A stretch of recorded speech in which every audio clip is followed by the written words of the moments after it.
안녕하세요. 인생코니 박종겸 변호사입니다. 최근에 이제 기사에서 최초로 2024년에 자영업자 폐업이 이제 100만 건을 돌파를 했다, 이런 뉴스 기사가 전해졌어요. 그래서 오늘은 좀 자영업에 대한 이야기를 나눠보려고 합니다. 시작하기에 앞서서 제가 이제 다음 주 화요일에 7월 15일인데 북토크를 진행을 할 예정이에요. 고정 댓글에 북토크 관련해서 혹시 참석하셔서 저와 대화도 나누시고 또 여러 가지 알고 지내고 싶다라고 생각을 하셨던 분들의 경우에는 한번 참석을 해주셔도 좋을 것 같습니다. 네, 다시 원래 주제로 넘어와서요. 오늘은 이제 또 사례를 각색해서 한번 말씀을 드리고 이제 관련 자영업에 대한 이야기를 드려보도록 할게요. 네, A씨는 이제 8년 전에 횟집을 열어서 식당을 운영하던 한 남성입니다. 이제 일식당에서 계속해서 일을 하면서 여러 가지 요리나 어떤 일식 실력을 길러왔고요. 원래 이제 요리사로서 고용돼서 일을 하다가 이제 결국에 이제 8년 전에 가게를 차리게 된 거예요. 이 가게를 차리는 과정에서 당연히 이제 여러 가지 대출을 받게 되었는데, 대출을 뭐 한 3억 원 정도 받아서 여러 가지 인테리어, 또 뭐 보증금 마련, 그리고 관련 이제 뭐 집기, 여러 가지 어떤 시설을 구비하고 또 운영 자금으로도 어느 정도 이제 보존을 해놓은 상황에서 시작을 했습니다. 근데 처음에는 그래도 이제 오픈바리라고 해서 좀 어느 정도 손님들이 들어오시다가 계속해서 운영을 하다 보니까 점점 어려워졌었어요. 거기다가 원래 그때 2010년대에 차릴 때에도 많은 매출이나 많은 수익을 올리던 거는 아니었는데, 운영하던 와중에 가장 큰 사건이 터지게 됩니다. 2020년에 이제 코로나 사태가 터지게 되는데요. 코로나 사태가 터지게 되면서 영업 제한으로 인해서 이제 늦은 밤에 뭐 술을 마시거나 뭔가 식사를 한다거나 이런 분들의 손님이 완전히 수요가 끊기게 됐어요. 이 수요가 끊기면서 당연히 이제 영업적으로 타격을 받았고, 또 여러 가지 직원들이나 고용하던 직원들도 줄여야 했습니다. 그나마 이제 2020년에 추가적으로 뭐 좀 정책 대출, 대환 대출도 받고 저리로 대출을 좀 해주는 경우가 있었기 때문에 그 대출을 받은 걸 통해서 어느 정도 운영은 하고 있었는데 계속해서 빚은 쌓여 있었던 상황이었던 거죠. 그런데 이제 2020년, 21년, 그래서 영업 제한이 한 22년에서 점점 풀려나가기는 했는데, 문제는 술을 먹으면서, 회식이나 술을 먹으면서 이제 밤에 이제 일식을 찾던 그런 사람들이 있었다고 하면은 그런 문화 자체가 점차 사라지면서 계속해서 어려운 상황에 직면하게 됩니다. 거기에다가 여러 가지 경제 상황도 좋지가 않았어요. 코로나가 끝나기는 했지만 내수 경제가 살아날 어떤 기미가 보이지 않았고요. 그 결국에 계속해서 장사를 그냥 유지는 하고 있지만 수익을 올리지 못하면서 적자가 쌓여나가는 그런 상황이 됩니다. 여기에다가 이제 임대료 부담, 그리고 이제 인건비도 일식집이기 때문에 전혀 인건비를 안 쓰면서 영업을 할 수가 없었기 때문에 인건비 부담도 굉장히 커졌고요. 여기에다가 최저임금이 오르고 이제 인플레이션으로 인해서 식자재 비용도 많이 늘게 됐어요. 이 식자재 비용이 늘고 계속해서 이것이 이제 음식값으로 바뀌다 보니까 이 비싼 음식값을 보고서 많은 손님들이 발길을 돌리는 그런 상황이 됐었던 거죠. 결국에 작년 2024년에 이렇게 계속해서 유지를 할 수 없겠구나라고 생각을 하면서 여러 가지 노력을 하게 됐는데요. 전반적인 어떤 흐름을 바꾸지는 못했어요. 결과적으로 폐업을 선택하게 됩니다. A씨의 경우에는 이제 40대 후반의 남성이었는데, 자기가 이제 운영하고 있던 가게로 여러 가지 이제 연명을 하면서 가족들도 먹여 살리고 이러던 상황이었는데, 결과적으로는 이제 가게도 폐업을 하고 남은 건 빚밖에 없어서 지금 심각하게 개인회생이나 이제 파산을 고민하고 있는 그런 상황이 됐고요. 거기다가 이제 자녀들이 있는데 자녀에게 뭐 학원비나 여러 가지 교육비도 제대로 마련하기가 어려운 상황인데다가 여러 가지 이제 집 대출이나 이런 건 어떻게 갚아야 될지, 이런 것도 계속해서 고민이 많은 그런 상황이라고 할 수 있겠네요. 네, 이게 이제 그 자영업이 지금 이제 경험하고 있는 현실입니다. 이제 현실이고, 계속해서 여러 가지 이제 상황들이 벌어지고, 작년 말에는 뭐 계엄도 있었다, 뭐 이것 때문에 내수에 타격을 입은 케이스도 있었고요. 계엄만으로 인해서 어떤 경기 침체가 왔다고 저는 보지는 않아요. 왜냐면 원래 2010년대 초반부터 계속해서 경기 침체가 있어 왔고, 또 경기 침체라는 게 이제 업무나 분야마다 달랐지만 자영업은 계속해서 어려운 상황으로 가고 있었다는 게 대다수가 생각하는 부분이긴 하거든요. 여기에다가 뭐 노동 관련해서 이제 최저임금의 인상 부분으로 인해서 이제 사람을 쓰기가 어려워졌던 부분도 있고요. 거기다가 이 자영업 음식점업 이런 부분이 그 수익성이 높지 않은, 수익이 나지 않은 그런 사업이 된 지가 상당히 오래되었습니다. 그래서 이제 최근에 이제 발표한 2025년에 발표하긴 했는데 2024년 국세청의 폐업 통계를 보면요, 이 폐업자 수가 사상 최초로 2024년에 100만 명을 넘어섰어요.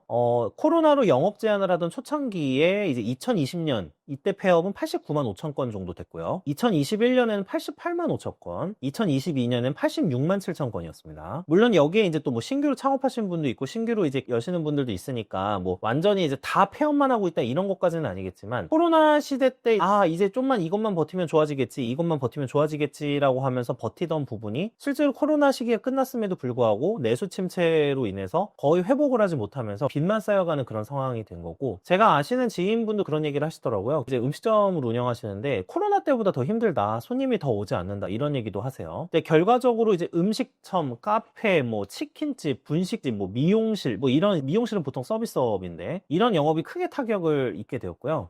가장 큰 타격을 입은 세대는 제가 통계를 확인해 보니까 30대부터 50대까지였습니다. 역시 이때가 제일 활발하게 경제활동을 하던 시기이기 때문에 소매업이나 뭐 음식점이나 뭐 서비스업을 운영하시던 분들 중에서 전체 폐업 건수에서 소매업, 음식업, 서비스업이 60%가 넘어요. 이쪽으로 업종을 선택해서 운영하시는 분들이 많으니까 당연히 폐업자 수도 비례해서 많은 거는 사실이지만 이쪽이 큰 타격을 받았다는 건 사실인 것 같습니다. 여기에다가 서비스업을 제외한 뭐 소매업하고 음식점업 정도만 봐도 거의 40% 이상을 차지하고 있는 게 현실이고요. 지금 남성과 여성이 뭐 큰 차이는 없는데 남성분들이 한 54만 건 폐업이 2024년에, 여성분들이 46만 건 정도 돼요. 그래서 합산해서 100만 건 정도 되는데, 폐업 이후로 조사를 해봤더니 역시나 1위는 사업 부진입니다. 사업 부진이 50%를 넘었어요. 이 50%를 넘은 시기는 그 2008년 경제위기 때 2010년 정도에 찍었던 폐업 이유와 거의 비율이 이제 유사하고요. 그 코로나 시기부터 버텨오시던 분들도 더 이상 버티기가 힘들구나, 이런 걸 이제 잘 좀 알 수 있는 그런 통계들이었고요. 보통 도소매업하고 음식점업 같은 경우에는 이런 뭐 배달 플랫폼이나 여러 가지 온라인으로 주문을 해서 받는 이런 온라인 플랫폼, 그리고 온라인 상거래 플랫폼, 이런 것들이 발전을 하면서 사실 기본적으로 오프라인과 관련해서 매장이 아주 뭐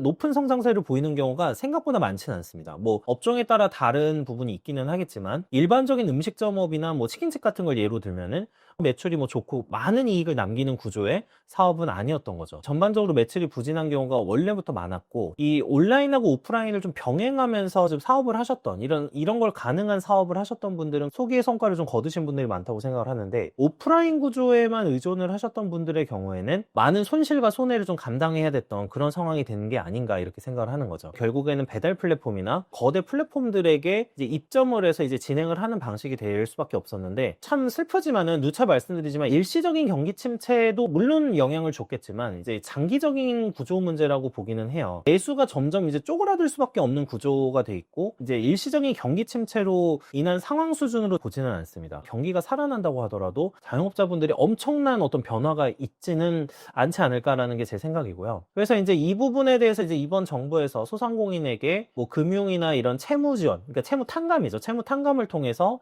여러 가지 이제 부담을 줄여주거나 뭐 금융 지원을 해준다거나 이런 걸 통해서 일시적으로 경기를 진작해서 뭐 내수의 마중물 역할을 하겠다, 이렇게 얘기를 하고는 있는데, 사실은 일시적인 소비만 늘릴 뿐이지 장기적으로 자영업자분들이 완전히 뭐 구조적으로 잘 되는 쪽으로 가긴 어렵다고 봐요. 그리고 이 진정한 각자 도생의 시대가 열리고 있는 게 아닌가, 이렇게 생각을 많이 하고 있습니다. 그리고 이분들이 이제 어려워지게 되면 결국에는 복지 비용이 또 늘어나게 되기 때문에, 이 복지 비용이 늘어났을 때 양극화가 더 심화될 것이 뻔하기 때문에 이런 상황에서 국가가 재정을 계속해서 투입을 할 수 있을까라는 게 조금 의문이 있는 건 사실이에요. 여러 가지 다른 문제도 있죠. 아까 말씀드렸다시피 최저임금과 같은 인상, 이런 거는 이제 직접적으로 보통 그 자영업자들에게 타격을 주는 부분이기 때문에 이런 것도 이제 한번 생각을 해봐야 되는 상황이 된다고 저는 보고 있습니다. 사실 이제 각자 도생의 시대가 될수록 세상이 이런 거를 이제 불평불만할 시간도 없는 거죠. 이 각자 도생의 시대라는 거는 세상이 이렇게 돌아가는 거를 최대한 빨리 파악하고 이거에 대해서 대비하는 그런 자세가 제일 많이 필요하고요. 각자 도생 시대에서 키워드는 생존이라고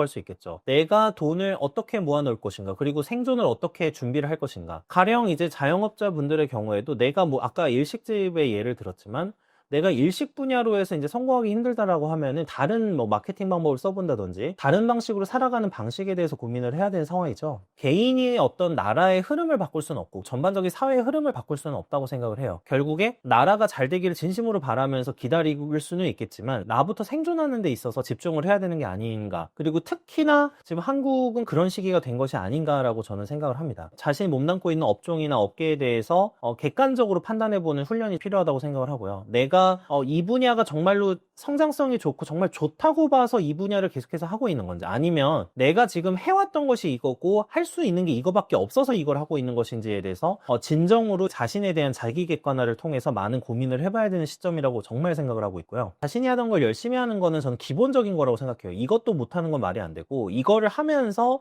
새롭게 어떤 위험이나 리스크에 대해서 좀 대비를 하는 작업들이 많이 필요하다고 생각을 하는데, 자산 축적이나 어떤 부업을 고민해본다거나 능력 향상을 한다거나 이런 쪽이 될 수밖에 없겠죠. 생존의 비결이라고 한다고 하면요, 경제적 에어백 정도의 자산을 마련해 놓은 상황에서 내가 다른 분야에 대해서 유연하게 받아들이면서 흐름을 거스르지 않고, 그리고 그 흐름에 따라서 계속해서 유연하게 대응하면서 능력을 쌓아나가면서 돈벌이를 할 수 있는 것들을 만들어낼 수밖에 없다, 이렇게 생각을 하고 있습니다. 슬프지만 내수 침체나 이런 경기가 안 좋아진 속도가 예상보다 더 빠른 것 같아요. 실제로 사람밖에 없는 인적자원으로만 먹고 살아야 되는 한국 입장에서는 이게 전반적인 흐름을 봤을 때 갑자기 막 살아나기가 어려운 거죠. 특별한 이벤트가 없는 이상은, 뭐 자원이 갑자기 석유가 터진다거나 이런 이벤트가 없는 이상은 결국에 인적자원 역량을 키우고 이걸 이제 기업으로 이제 돈을 가게 해서 할 수 있는 방법밖에는 없는데, 저는 요즘에 느끼는 거는 더 열심히 일하자는 쪽의 느낌보다는 조금 더 쉬자라는 느낌이 더 강하다고 생각을 하고 있어요. 전반적인 흐름의 방향이. 참 신기하게도 경기 침체가 이렇게 심각한데도 조금 더 쉬자, 노동 시간을 줄이자, 이런 쪽으로 많이 가고 있기 때문에 전반적인 방향성 자체를 완전히 바꿀 수는 없다고 생각을 합니다. 결과적으로 이럴 때는 남들이 놀 때 나는 일하고 남들이 쉴 때 나는 일하는 이런 방식의 삶 말고는 별다른 방법을 찾을 수가 없다. 그리고 남들이 놀고 있을 때 나는 그 리스크를 대비해서 뭐 자산을 수적하고 다른 분야로 공부하고 이런 작업들을 계속해서 할 수밖에 없는 게 지금 한국의 현실이지 않은가, 이렇게 생각을 하고 있습니다. 시청해 주셔서 감사합니다.